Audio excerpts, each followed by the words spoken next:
ఆ కన్సర్న్ ఎందుకు అడుగుతారు?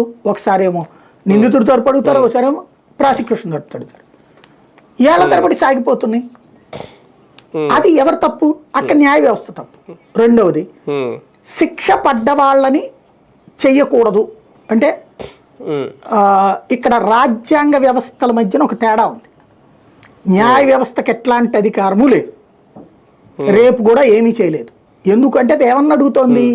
ఈసీని అడుగుతోంది, నువ్వు యాక్షన్ తీసుకోవాలి. ఈసీ ఎవరి కింద పనిచేస్తుంది? స్వతంత్ర సంస్థ. నువ్వెట్టా స్వతంత్ర సంస్థ, వాడు అట్లాగే స్వతంత్ర సంస్థ. వాడికి ఏం యాక్షన్ తీసుకునే అధికారం ఉంది? ఈ చట్ట ప్రకారం చర్య తీసుకునే అధికారం ఉంది.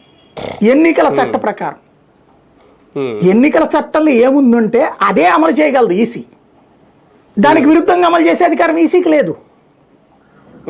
ఈ చట్టాన్ని ఎవరు చేస్తారు? శాసన వ్యవస్థ చేస్తుంది.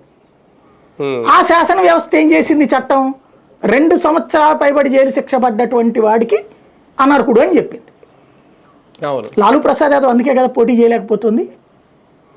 అట్లాగే హేమంత్ సోరెన్ వాళ్ళ నాన్న శిబు సోరెన్ అందుకే కదా పోటీ చేయలేకపోతుంది. మరి చట్ట ప్రకారం వాళ్ళు పోటీ చేయట్లేదు కదా, అందుకే కదా రాజీనామా చేశారు. రాజీనామా చేసి శిక్ష పడ్డందుకు కాదు, మామూలుగా దీని గురించి శిక్ష. అది వేరు. మళ్ళీ ఇక్కడ బేసిక్ సమస్య ఏంటంటే శిక్ష పడితే 2 సంవత్సరాల లోపు జైలు శిక్ష పడితే వాళ్ళకి వర్తించదు. ఇప్పుడు దాన్ని